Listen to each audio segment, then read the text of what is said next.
what is the most common myth you see in the cancer patients, you hear from the cancer patients, and why is it so widely spread? Yes. So as a society, when we think or talk about cancer, I think the number one myth which is very widespread, which I see as an oncologist, is cancer is the death sentence. एक बहुत बड़ा myth society में फैल रहा है, जैसे आप patients को बायोप्सी कराने के लिए बोलते हैं तो पेशेंट में ये मिसकंसेप्शन हो रहा है कि बायोप्सी करने से भी कैंसर फैलता है। क्या आप इस पे थोड़ा सा क्लैरिफाई करना चाहेंगे इस मीडियम के थ्रू? तो देखो, ऐसा है, चाहे वो सर्जरी हो चाहे वो बायोप्सी हो, जहाँ पे वो एसेंशियल है वो करना मस्ट होता है कैंसर के डायग्नोसिस के लिए। इसका मतलब ये है, अगर मुझे आज कैंसर का डायग्नोसिस बनाना है तो ब्लड कैंसर के लिए मुझे ब्लड सैंपल से कैंसर का पता चल जाएगा। Hello everyone, welcome to this episode of cancer podcast. I am Dr. Sajjan Raj Purohit, Director and Head Medical Oncology at Medanta Hospital, Noida, Defense Colony and Mulchan. I have here with me today Mr. Vishal Gupta, Head of Molecular Diagnostics at Green Park. And आज हम काफ़ी सारे जो health और cancer related जो myths हैं उन पे चर्चा करेंगे और आपके डेफिनेटली इस पॉडकास्ट के बाद कुछ चीज़ों के अंदर आपके जो मिथ्स हैं या परसेप्शन हैं उनको बस करेंगे। Welcome to this show. Thank you, Dr. Sajjan Raj Purohit, for welcoming me. And I would like to take the opportunity where I would like to ask you few certain myths which the society carries. Yes. So the biggest myth I understand is, what is cancer? What is the most common myth you see in the cancer patients, you hear from the cancer patients, and why is it so widely spread? Yes. So as a society, when we think or talk about cancer, I think the number one myth which is very widespread, which I see as an oncologist, is cancer is the death sentence. Okay. मतलब किसी के घर में किसी भी near dear one को अगर cancer हो जाए, सबसे पहले मन में डर आता है कि अब तो ये तो लाइफ थ्रेटनिंग है, लाइफ को खतरा है। तो मैं ये मिथ आपका बस करना चाहूँगा, आपके माध्यम से। आपने बड़ा अच्छा क्वेश्चन पूछा। तो कैंसर जो है, आज से 50-60 साल पहले ऐसा था कि कैंसर का इलाज नहीं था, क्योंकि डायग्नोसिस नहीं हो पाता था, लोग एंड स्टेज में कैंसर का इलाज करने पहुँचते थे। बट अगर हम आज का डेटा देखें 2025 में, most cancers are being diagnosed at early stages and they are getting cured. So अगर हम देखें among the total number of patients, 5 year survivals have gone to beyond 70%। इसका मतलब ये है, many people are getting cured of cancer. Even patients जिनका stage 4 cancer होता है, उनकी डिजीज भी अब इतनी अच्छी कंट्रोलेबल हो गई है कि they can live normal life for many years. So I like to burst the number one myth that cancer is a death sentence. Never think like this. We have lot of hope, high chances of cure. What we should focus is on early detection of cancer, right time of diagnosis, right treatment, it can be cured. So I think that's the message I want to give, that cancer is no more a death sentence. That's very good, sir. Sir, एक और perception है कि sugar feeds cancer. हाँ, ये बहुत बड़ा common. So और there certain foods which feeds cancer, that spreads cancer. तो आप इसके बारे में कुछ आप बताना चाहेंगे कि मतलब ऐसा क्यों सोचा जाता है कि शुगर?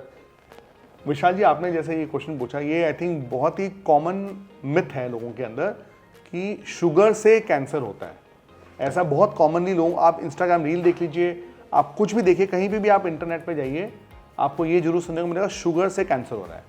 तो मैं आपको ये बताना चाहूँगा, आप तो खुद सेंटर चलाते हैं न्यूक्लियर मेडिसिन का, जहाँ पे हम पेट सीटी स्कैन कराते हैं, जो कि इतना इंपॉर्टेंट टेस्ट है कैंसर के डायग्नोसिस और स्टेजिंग में। वहाँ पर भी हम शुगर का यूज़ करते हैं। जो आप डाई यूज़ करते हैं FDG, फ्लोरोडीऑक्सी ग्लूकोज, तो वो जो डाई होती है वो ग्लूकोज पे बाउंड डाई है, और क्योंकि कैंसर के सेल्स नॉर्मल सेल से ज़्यादा ग्लूकोज अपटेक करते हैं, इसीलिए उनकी चमक आती है, हम उनको पकड़ पाते हैं। तो ये बात सच है कि कैंसर के सेल को नॉर्मल सेल से 5 से 10 गुना, कभी कभी 20 गुना ज़्यादा भी ग्लूकोज चाहिए होता है, क्योंकि उनका जो ग्लूकोज मेटाबॉलिज्म है बिना ऑक्सीजन के होता है। तो वो सिर्फ एक ग्लूकोज से सिर्फ 4 एनर्जी के मॉलिक्यूल बना पाते हैं, जबकि नॉर्मल सेल्स 36 एनर्जी के मॉलिक्यूल बना लेते हैं। इसलिए उनको बाकी सेल से ज़्यादा ग्लूकोज चाहिए होता है। लेकिन कोई इंसान अगर उसको कैंसर है और वो ग्लूकोज लेना बंद कर दे, या खाना पीना कम कर दे, या फास्टिंग में चला जाए, तो कैंसर के सेल्स किसी भी हालत में ग्लूकोज लेंगे ही लेंगे। इसीलिए वो अगर वो खाना नहीं भी खाएगा तो वो फैट से, वो प्रोटीन से उसको डिज़ोल्व करके ग्लूकोज लेंगे।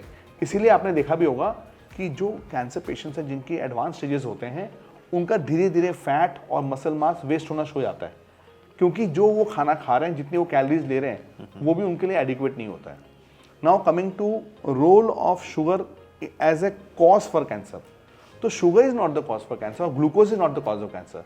येट कुछ ऐसे कंडीशन जैसे कि डायबिटीज, जिसमें कि शुगर का मेटाबॉलिज्म अबनॉर्मल हो गया है, या ओबेसिटी, या ऐसे मेटाबॉलिक सिंड्रोम्स जिनमें ग्लूकोज मेटाबॉलिज्म गड़बड़ हो रखा है, वो लॉन्ग टर्म में कैंसर रिस्क करते हैं।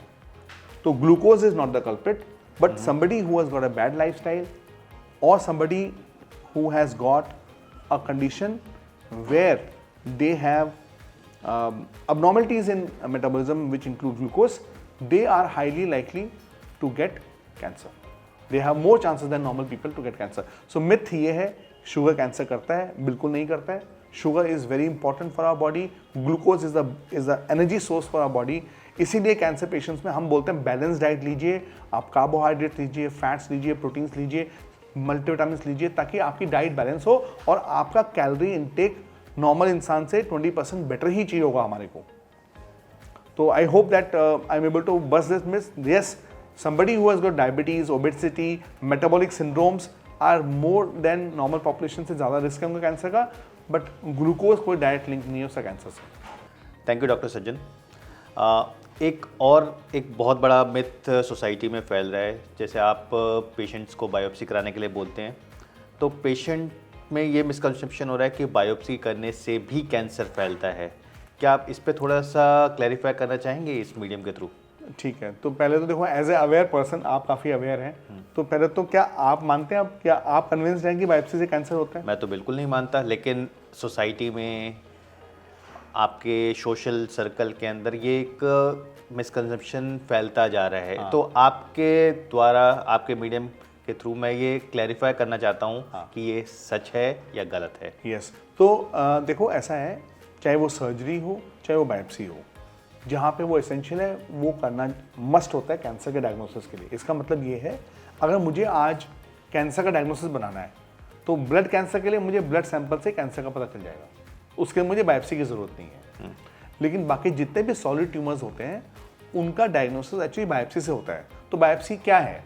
बायोप्सी के अंदर हम एक छोटी सी नीडल होती है जिसको बोलते हैं ट्रू कट बायोप्सी, या फिर कभी कभी सर्जिकली भी अगर ऐसी जगह पे, वहाँ पे हम सर्जिकल से बहुत छोटे सैंपल को लेते हैं और उन सैंपल को हम माइक्रोस्कोप के नीचे चेक करते हैं, उसके ऊपर एडवांस टेस्ट करके कैंसर का डायग्नोसिस कंफर्म करते हैं।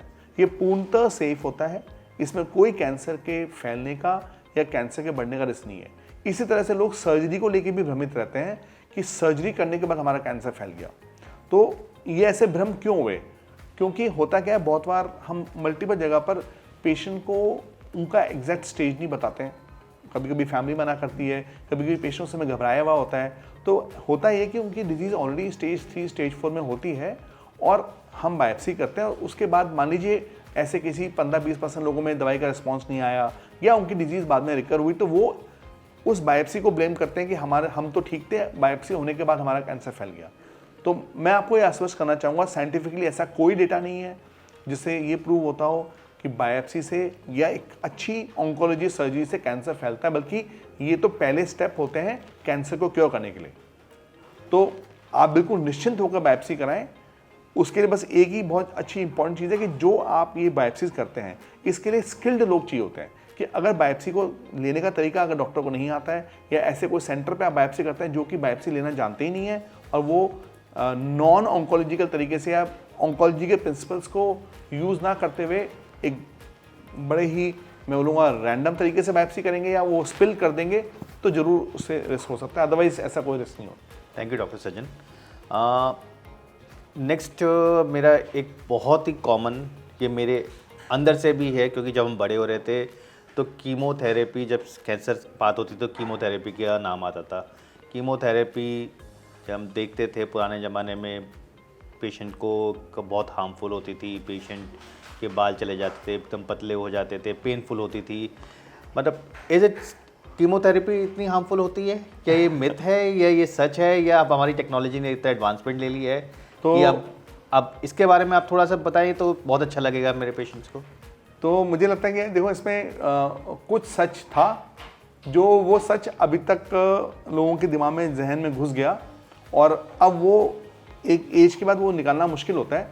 तो हुआ क्या कि 1980s 90s में जब कीमोथेरेपी यूज़ होनी शुरू हुई, तब उस समय हमारे पास सपोर्टिव दवाइयाँ अच्छी नहीं थी। तो ऐसा देखा जाता था कि जो कीमोथेरेपी के मोस्ट कॉमन साइड इफेक्ट्स हैं, जिसमें कि नोजिया और वॉमिटिंग, ये बहुत इंपॉर्टेंट साइड इफेक्ट्स हैं, जिससे जब कीमो दी जाती थी तो लोग पूरा पूरा दिन उल्टी करते थे। वो इतना घबरा जाते थे उल्टियों से कि उनको लगता था कि उनकी जान चली जाएगी। इसके अलावा कीमोथेरेपी से बाल चले जाते थे, उससे बॉडी की इम्यूनिटी कम हो जाती थी, वो इन्फेक्शन प्रोन हो जाते थे। ये सारे साइड इफेक्ट्स 80s 90 में रहे, और ये काफ़ी चैलेंजिंग था क्योंकि उस समय कीमोथेरेपी इवॉल्व हो रही थी। लेकिन उसके अलावा हमारे पास कोई ऑप्शन नहीं था, तो हम लोग कीमोथेरेपीज़ को वार्ड में भर्ती कर 3-3 4-4 दिन रख के दवाई देनी पड़ती थी। और ज़्यादातर लोगों को जब वो एक्सपीरियंस होता था, वो सोचते थे कि यार मैं शायद ये इलाज ना कराता तो शायद बेटर होता मेरे लिए। लेकिन ये शुरुआती दिनों के अंदर हुआ था। 2025 में अगर आप देखेंगे, मोर देन 95% जो कीमोथेरेपीज़ हैं वो डे केयर में होती हैं। हमारे पास ऐसे लोग हैं जो अपना जॉब भी करते रहते हैं, अपनी रूटीन लाइफ जीते रहते हैं, अपनी दवाई लगवाने आते हैं। कुछ लोग तो वीकेंड प्रेफर करते हैं कि सैटरडे को अपना आए, सैटरडे को दवाई लगाई, वीकेंड पूरा उन्होंने अपना रेस्ट किया, और मंडे से बिना किसी इंटरप्शन के लाइफ चलती रहती है उनकी। क्यों? क्योंकि कीमोथेरेपी में नोजिया वॉमिटिंग ऑलमोस्ट खत्म हो गया है। अब ऐसी दवाइयाँ भी आ गई जिसमें हेयर लॉस भी कम होता है, बल्कि अभी टेक्नोलॉजीज़ भी आ गई जैसे स्कैल्प कूलिंग कैप्स, तो हम उनको यूज़ करके हम हेयर लॉस प्रिवेंट कर सकते हैं। और बाकी जितने भी साइड इफेक्ट्स हैं, जैसे बॉडी की इम्यूनिटी कम होना या कॉन्स्टिपेशन, डायरिया, ये सारी चीज़ें इजीली मैनेजेबल हो गई हैं, इसलिए काफ़ी सेफ हो गई है कीमोथेरेपी। तो जो लोगों के मन में मीडिया के थ्रू, फिल्म्स को देखकर, या अपने पुराने जो जनरेशन को देखते हुए जो एक्सपीरियंसेस आए थे, वो अभी तक उनके साथ लिंगर कर रहे हैं। बट अब जो पेशेंट्स हैं, जब वो वापस सोसाइटी में जाके बोलते हैं कि ऐसा कुछ भी नहीं है, हम रूटीन में आराम से दवाई करा के आते हैं। इनफैक्ट आप तो सरप्राइज होंगे, people nowadays don't want to disclose their status to other people that they are taking chemotherapy because they are comfortable. Nobody can even say that that person has cancer. So a lot has changed with chemotherapies, and with newer chemotherapies and addition of drugs like immunotherapy और targeted therapy, chemotherapy का जो intensity है वो mild हो गया है, और अगर सिर्फ कीमो भी देना पड़ता है तो बहुत easily manageable है। और इसीलिए आपने देखा होगा आज की डेट में हम हॉस्पिटल्स में कीमो नहीं करते हैं, हम उनको डे केस में या एकदम ओपीडी बेसिस पे ही कीमो कर देते हैं। That's wonderful doctor Sachin sir. इसी से रिलेटेड मेरा एक और क्वेश्चन है, इट्स माई क्यूरियोसिटी। बहुत सारे इंस्टा रील, फेसबुक, इसमें आजकल सारी पब्लिक रहती हैं, ठीक है, उसमें बहुत से रील्स आती रहती है कि अल्टरनेट क्योर्स आ रहे हैं, सब कुछ है। तो अगर मैं कीमो की जगह पे वो अल्टरनेटिव क्योर्स के ऊपर बात करूं, how good, how effective, how reliable, और how harmful can they be? Yes, so that's a very important question and I think we need to address this question. क्या हो रहा है कि most people go on very easily available information. तो Instagram या social media जैसे platforms होते हैं, उसमें बहुत इजीली 1 मिनट 2 मिनट में लोगों को बहुत क्विकली इन्फ्लुएंस कर देते हैं by talking the way which is likable to people. So alternative therapies and alternative cures are really harmful to people because sometimes what happens is that वो लोग जो स्टैंडर्ड ट्रीटमेंट है, जो एविडेंस बेस्ड थेरेपीज़ हैं, उनको छोड़कर ऐसे cures की तरफ चले जाते हैं, और उनका इसकी वजह से ट्रीटमेंट डिले होता है, स्टेज अप हो जाता है।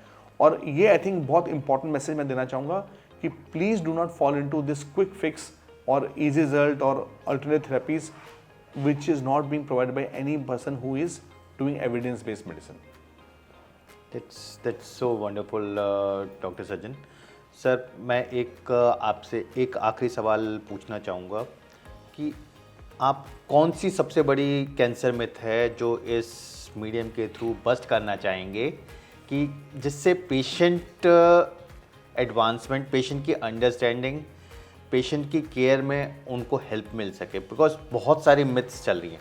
अब एक मिथ के बारे में आप बताइए कि जो सबसे बड़ी आई थिंक एक मिथ अगर मैं आज इस पॉडकास्ट में तोड़ना चाहूँगा तो वो ये है कि आम लोगों के अंदर ये मैसेज दिया जा रहा है कि डॉक्टर्स आपसे ऐसी ट्रीटमेंट हाइड कर रहे हैं, या ऐसी ड्रग कंपनीज है वो आपको छुपा के रख रही हैं, and then we have a magical cure but then this is not being disclosed by the health care industry.